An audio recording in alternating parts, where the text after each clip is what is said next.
Welcome to Plot Twist. Quick movie summaries, shocking twists, and unforgettable moments, all in one place. Get ready for the unexpected. At the beginning of our film, we see a group of lizards crawling on the floor of a medical laboratory. It's clear that the bacteria and blood on their bodies were due to experiments, and they're trying to escape. There are also many corpses scattered on the lab floor, and the place is in chaos. We turn to Dr. Young, who locks the door and doesn't want to open it for anyone. The corpse on the bed is his only daughter. Although she died because of his experiments, he believes he can save her. He starts preparing the drug he invented to revive her. But before he can administer the injection, the police come in and try to stop him because his experiment failed and caused the death of everyone present. He tries to write to them that this trick will bring his daughter back to life, but they don't believe him. As soon as he injects the needle into his daughter's hand, he is shot and falls to the ground. At that moment, there are many tremors, and we discover it's the biggest earthquake in history, causing the entire city to begin to collapse. Young rushes to his daughter to give her the injection, but the building collapses on them. 3 years later, we see the world as it is now. We learn that the earthquake wiped out human civilization, leveling it to the ground, and the few survivors live amidst the rubble. Life on Earth has changed 180 degrees.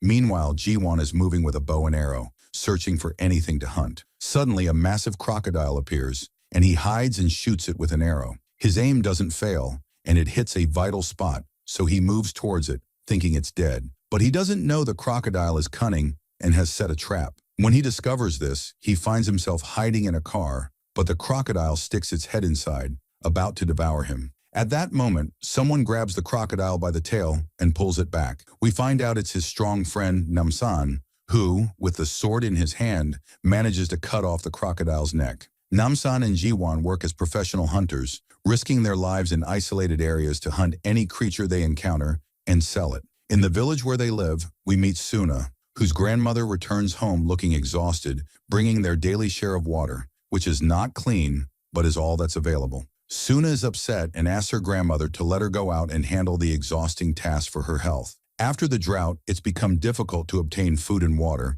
and that's all that's available now. Her grandmother suggests they move to the car area because life there is busier and more active. But Suna explains that they are safer here because there are fewer people. She sees the world as a terrible place to live, and most people are evil. But the grandmother has a different opinion, believing the world is still full of good people. She advises her to keep doing good and treat people with love, and she'll find good people everywhere. Finally, they decide to go to the car area to trade, and we see Namsan and Jiwon cutting the crocodile meat and selling it, with the trade being a barter system for grains and other foods. Money and gold have no value at this time, and a woman with a lot of jewelry asks to exchange it for crocodile meat. But unfortunately, gold has no value, and out of sympathy, Namsan gives her some meat from his own share. She's impressed by the way Namsan looks at her. At that moment, Suna and her grandmother arrive and offer Namsan a wool blanket in exchange for meat. They thank Namsan for taking care of them for a while without any compensation. Suna had drawn a picture for him and gives it to him as a gift,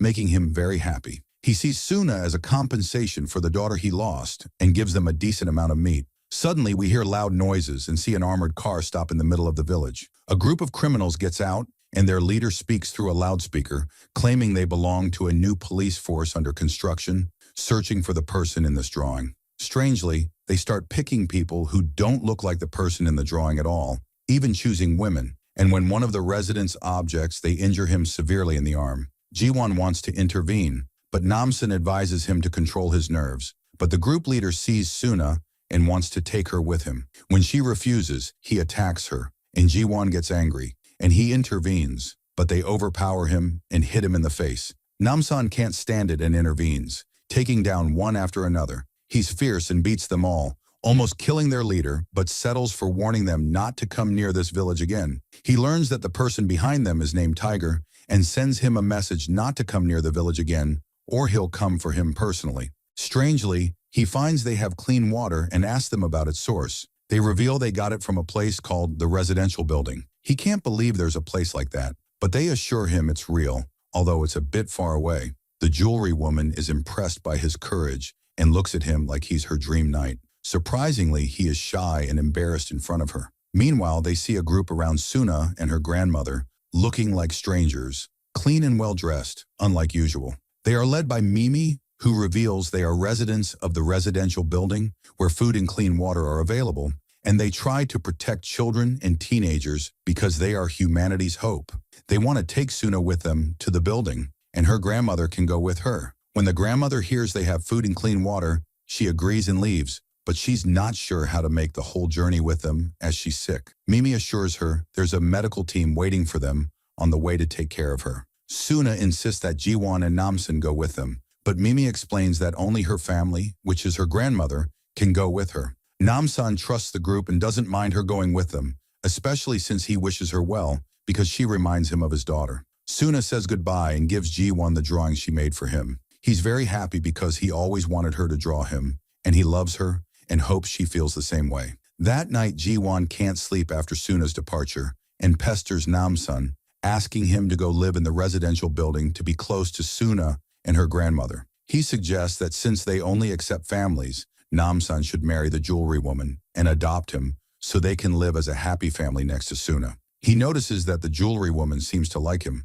but Namsan refuses, especially the idea of marrying her, and tells him no way. All but that. Didn't you see how she put the snake in her nose? But Jiwon doesn't eat and keeps nagging, which is annoying. So Namsan decides to leave him and go hunting, but Jiwon follows him and keeps nagging, thinking of Suna and her grandmother. On the other side, Suna and her grandmother keep moving until they meet another group that joins them. Among them is a girl named Kim, who is the same age as Suna. She approaches her and asks to be friends, especially since it's the first time she's seen someone her age. We see that Kim has been living underground in a basement full of snakes and cats since the earthquake, but now she will live in a beautiful place like the apartment building. Although they have been walking for a long time, they still haven't reached the medical team Mimi told them about. The grandmother and another old man with them couldn't walk any further, so Mimi decides to send the grandmother and the old man to a nearby medical center. Then they will send cars to bring them to the apartment building. She sends 2 soldiers with them to support and assist them. Suna is very worried about her grandmother, but Mimi reassures her,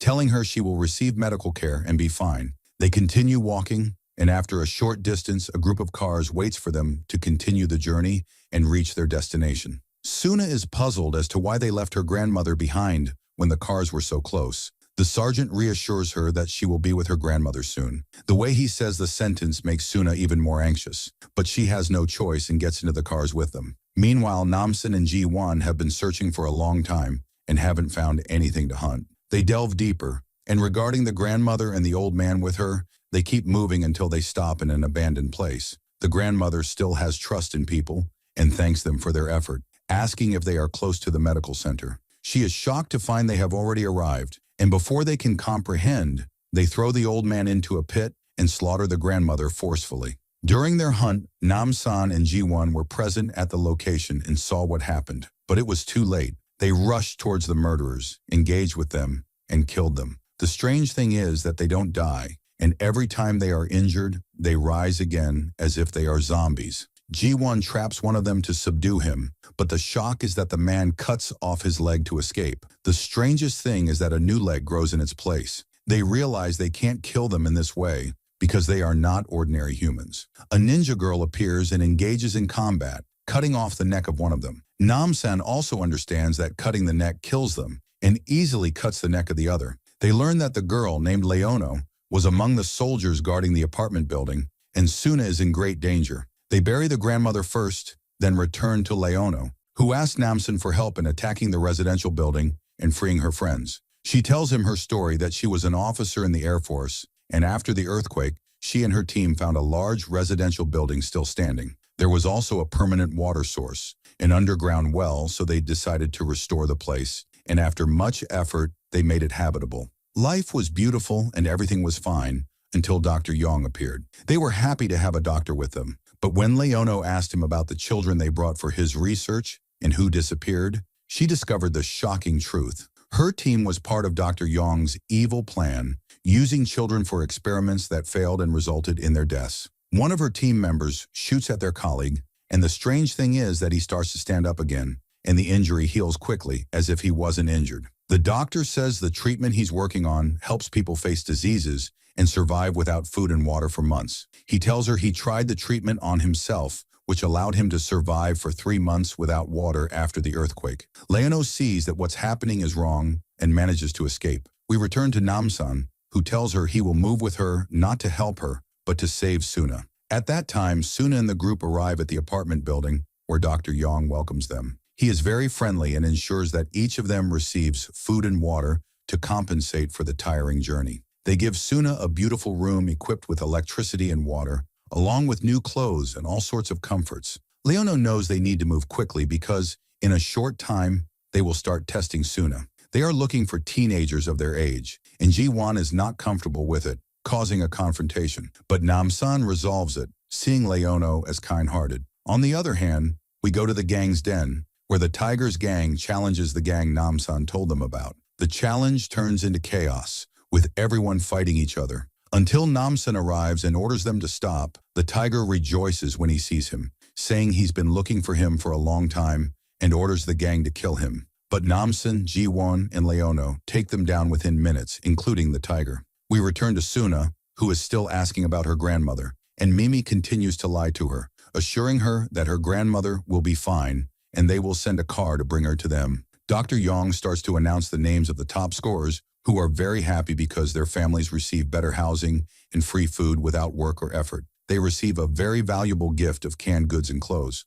They realize they will be separated from their families and live on the 8th floor. They reassure the families that they can see their children anytime, and all they have to do is submit a request. Then they move the families to a basement under the building to hand them their new job in water purification and cleaning. The families endure for the future of their children. We return to Nam-san, who finds a large amount of weapons and clean water in the gang's den. He learns they got them from the apartment building in exchange for kidnapping humans for them, and that they need children between the ages of 10 and 20. In the residential building, Mimi informs Dr. Yang about the number of children they brought on the last trip. Dr. Yang is pleased with their effort. Shortly after, we see Suna attending her first class, and because she is smart, she is anxious and not optimistic. All the students look strange, with calm and eerie expressions, as if they are asleep and awake at the same time. Expressions on their faces, as if they were inanimate objects, not humans who feel and react. And when they calm down, it is noticed that they all have old scars in the same place behind the ear.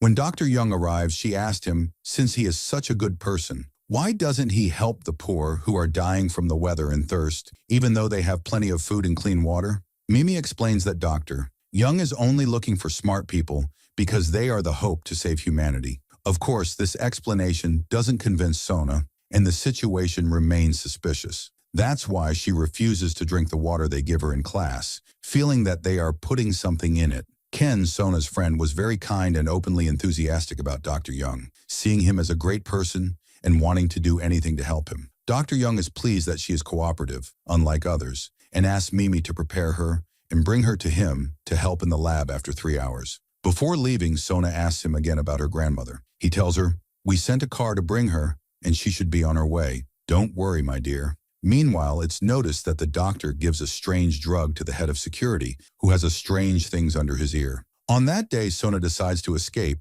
and indeed sneaks out of her room in the middle of the night. In the building's basement, Kim's father and mother ask the guards to see their daughter, but the guard doesn't know how to calm them down and tells them no. At the same time, we see the group moving towards the building, with a tiger helping them. Back in the basement, they have to call Dr. Young himself, who also doesn't know how to calm them down and tells them, "Come, I'll show you your daughter." Meanwhile, Sona, on her way to escape, finds herself in Dr. Young's office. When she searches through the papers, she finds documents related to inhumane experiments he conducts. Among them is a long list of children who died in his failed experiments. She hears the doctor entering, so she hides. Dr. Young brings Kim's family, who are shocked to see their daughter in such a state and don't understand why the doctor did this to her. He tells them that this is a small sacrifice they make for the sake of humanity. He also tells them that his daughter is also helping with these experiments and reveals his daughter's head, which he still keeps, hoping to bring her back to life one day. He appears to have gone mad and speaks incoherently.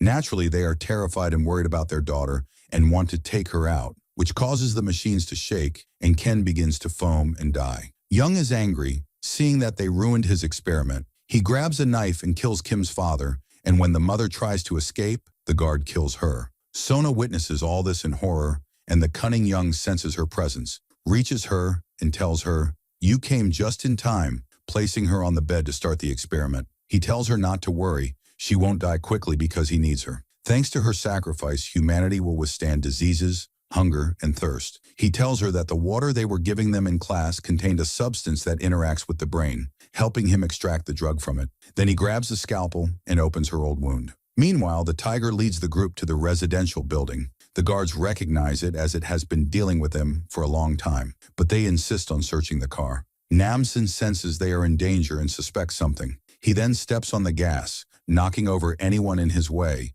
reaching the heart of the building in a dramatic scene that even frightens the tiger from what Namsen did. Mimi sees them, and the head of security realizes the attackers are from Sona's village. She moves to inform the doctor, but when she informs him, he is more focused on Sona and tells her to leave and not bother him, confident that the sergeant will handle it. The sergeant was sure that Yona would try to save her friends, not knowing they were subjected to experiments and turned into zombies. He sets a trap for them in a closed place and releases all the zombies they have, who start attacking them. Dr. Young addresses all the residents, informing them of an emergency and preventing them from leaving until the guards secure the place. He contacts the place where Nam San is and tells him he can let them leave safely if they surrender. But Nam San says, "There is no surrender. I'm coming to free Sona and kill you." Shortly after, they succeed in defeating the zombie groups, and Nam San asks Ji-won and Lee Yun to move to save Sona, while he confronts the guards, taking them down one by one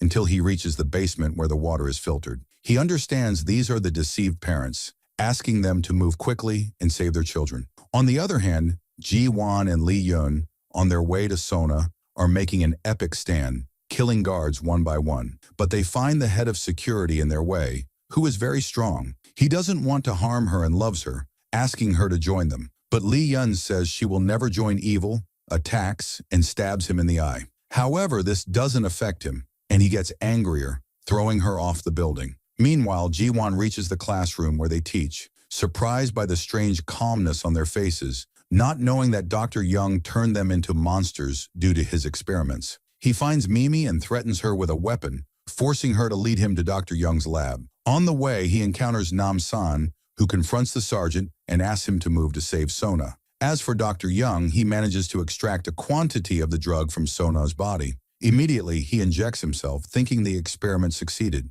He talks to his daughter's body, telling her the experiment succeeded, and he will bring her back to life soon. But suddenly, he feels something is not right and starts expelling a strange substance from his mouth. Sona reveals to him that she wasn't drinking the water they were giving them in class, suspecting something was added to it. At that moment, Dr. Young begins to collapse, not believing a small child tricked him. At that time, Nam San was in a fierce battle with the sergeant, who was strong and arrogant, but in the end, he overcomes him, cutting off his head. When the children leave the building, their parents are shocked, feeling that their children have something unnatural, making them lose the ability to feel. When Dr. Young finds a chance, he puts his daughter's body in a bag, and before escaping, he throws a bomb in the lab to get rid of everything inside. Indeed, it explodes, killing Mimi. When Nam San enters, he finds that Ji-won managed to save Sona. As for the parents, when they see Dr. Young trying to escape, they capture him, drag him, and beat him. They want to know what happened to their children.